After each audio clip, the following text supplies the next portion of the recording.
Some love stories don't end. They just wait. Quietly, patiently, across years, across oceans, across time itself. This is one of those stories. It begins in the chaos of World War II, a wounded soldier, a brave nurse, and a promise made under falling snow. A promise neither war nor fate could break, even after decades of silence. If you believe in soulmates, in second chances, in love that outlives the ticking of the clock, then stay with me for this one-hour journey through heartbreak, hope, and reunion. Before we begin, don't forget to hit that subscribe button if you love emotional, true-feeling stories like this one. It helps the channel grow and lets me bring you more long stories that touch the heart. The autumn rain swept over the English countryside like a curtain being drawn across the past. At the Royal Army Medical Corps Hospital outside of London, the scent of antiseptic lingered, and boots echoed down sterile hallways.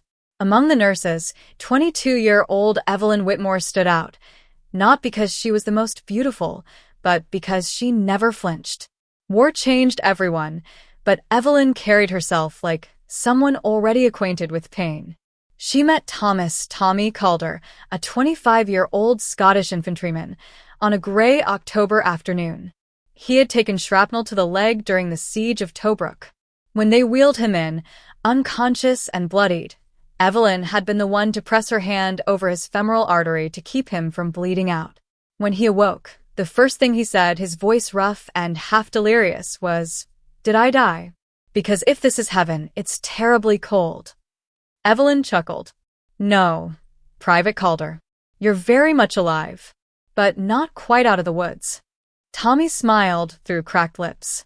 "Then I'll take my chances if you're my nurse." Their connection was immediate. Over the next several weeks, as he recovered, they exchanged stories about her dreams of becoming a doctor and his of returning home to run his late father's bakery in Glasgow. He spoke of almond tarts, his mother singing, and the smell of warm bread. She shared poems she scribbled in the margins of medical manuals. Their love bloomed in stolen moments, when she changed his dressings, when he held her hand after a feverish night. Though fraternization was frowned upon, neither could resist. On Christmas Eve, they kissed in the hospital garden under a sycamore tree, breath fogging in the cold air. "I want to marry you, Evelyn," he said, voice trembling. "As soon as the war ends. Promise me you'll wait." She nodded, her heart pounding. "I will. Always." Orders came in January. Tommy was cleared for duty, transferred to a different regiment preparing for Operation Husky. Evelyn's protests meant nothing. He wrote her daily for a time, letters laced with longing, ink smudged from hasty hands and damp tents. Then one day, the letters stopped. Days turned to weeks. Weeks turned to months. Evelyn asked the Red Cross, searched hospital registries, contacted army units. No word, only silence. She clung to hope, even as others said he must be dead. She refused to believe it. He couldn't be. But by the time 1945 rolled around, with VE Day fireworks crackling across London skies, Evelyn stood in the crowd, tears in her eyes, and whispered to the wind, "I kept my promise." Tommy didn't come back. Evelyn never married. She became a doctor against every odd, working in London's roughest hospitals. In time, she grew older, quieter. She filled her shelves with medical journals and poetry books. She kept Tommy's letters in a box beneath her bed. She never forgot the bakery in Glasgow. Every year on Christmas Eve, she mailed a letter there. The same message. "If you're alive, I kept my promise." No reply ever came. Meanwhile, in a small town in British Columbia, Canada, Tommy Calder ran a quiet little bakery by the sea.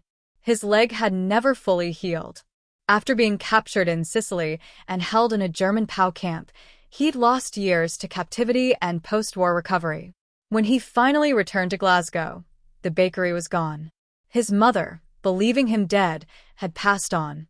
And Evelyn? He had no address, no leads, no idea where to begin. In his grief, he boarded a ship west and tried to start over. He never remarried. His heart had been claimed by a wartime nurse with eyes like blue steel and hands that smelled of lavender. It was a snowy afternoon in December when Clara Whitmore, Evelyn's 30-year-old niece, decided to do something bold. Evelyn, now 76, had fallen ill, early dementia, the doctors said. Clara had found the old letters and the Christmas cards addressed to Calder's Bakery in Glasgow. One letter had returned this year, but stamped forwarded. Clara followed the trail, through archives, shipping records, and local community boards. And finally, in a seaside Canadian town, she found a listing, Calder and Son Bakery, EST 1950. She dialed the number. An elderly man answered, voice warm but cautious. Mr. Calder? My name is Clara Whitmore. I think you knew my aunt, Evelyn Whitmore, during the war. There was a pause. A long, trembling silence. Then a cracked voice replied, My God. She's alive? 2 weeks later, Clara wheeled Evelyn into the tiny, warmly lit bakery. The smell of cinnamon and almonds filled the air. Old jazz records played faintly in the background. The snow whispered against the windows. From the back came a man in his late 70s, cane in one hand, wiping flour from his palms. Their eyes met, and even with the years etched on their faces, they knew. Neither spoke for a moment. Then Tommy stepped forward, eyes misting. You kept your promise. Evelyn smiled weakly, reaching out a trembling hand. So did you. They sat for hours, sharing stories, memories, tears. Evelyn's lucidity returned for one magical evening. They laughed like teenagers. They cried like old souls. Before leaving, Evelyn pressed something into his hand. It was his first letter, the one she had never stopped reading. He framed it in the bakery. Evelyn passed quietly one spring morning in her sleep. Tommy followed a year later. They were buried side by side in the town cemetery, beneath a sycamore tree planted from a seed Evelyn once carried in her pocket, just in case. Every Christmas Eve, townsfolk gather outside the old bakery to light candles.